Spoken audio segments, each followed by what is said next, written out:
Quand on a faim, quand on veut découvrir un nouveau type de cuisine ou quand on veut tout simplement partager un repas avec des gens qu'on ne connaît pas, il existe un site, voulez-vous-dîner.com, que j'ai testé pour vous avec une amie.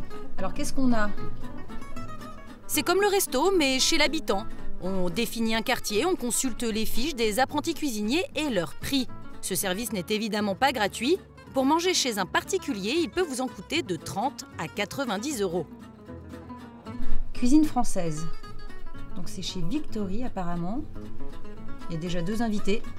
Après les taxis et les hôtels, c'est à présent au tour des restaurants de se faire ubériser. Allons voir ce que ça donne. Un clic, la réservation est validée, le rendez-vous est pris chez Victory. Très bien. Bon, on y va? Allez, c'est parti.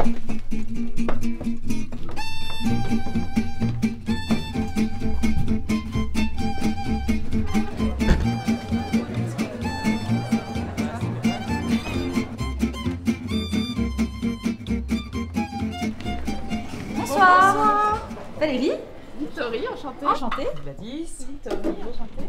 Victory nous accueille chez elle avec d'autres convives qui, eux aussi, ont réservé leur dîner sur le site. Notre hôte nous explique comment et pourquoi elle utilise voulez-vous-dîner.com. J'ai connu ça sur un réseau d'entrepreneurs en fait. D'accord. Donc c'est comme ça que j'ai connu le site et directement j'ai trouvé l'idée super sympa.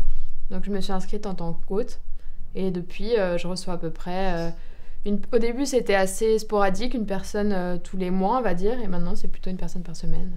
Là je vois qu'il y a une bouteille de vin sur la table.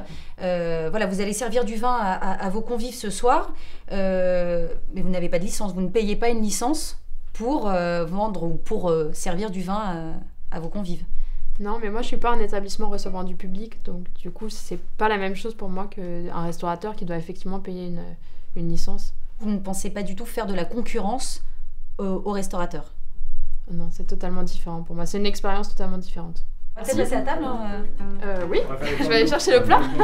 Ok. Mettre en relation des particuliers qui cuisinent pour des particuliers qui veulent dîner, un projet rendu possible grâce à Internet. Pour Victory comme pour Mathieu, le fondateur du site, rien de plus normal.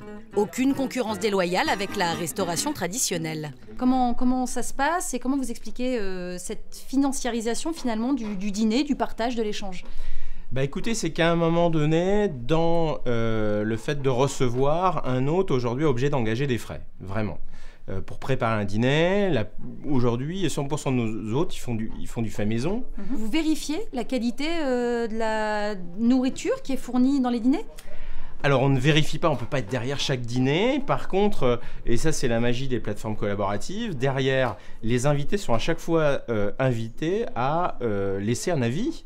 Et du coup, on a une forme d'autocontrôle en permanence sur le site. Est-ce qu'il n'y a pas des gens aujourd'hui qui, grâce à voulez-vous-dîner.com, gagnent leur vie? Bah aujourd'hui, si vous voulez, les autres qui ils sont les mieux notés et qui reçoivent le plus, reçoivent environ 1 fois par semaine. Il y a un certain nombre de nos autres qui se font un peu d'argent aussi. Hein. C'est pas choquant que de vouloir se faire 200 € par mois en complément. Pas choquant pour Mathieu, mais perturbant pour les restaurateurs qui s'inquiètent de l'existence de cette plateforme qui compte déjà près de 8000 utilisateurs. Rappelez-vous, avant, Airbnb et Blablacar n'étaient que de petits sites communautaires qui prenaient avant tout le partage et l'échange.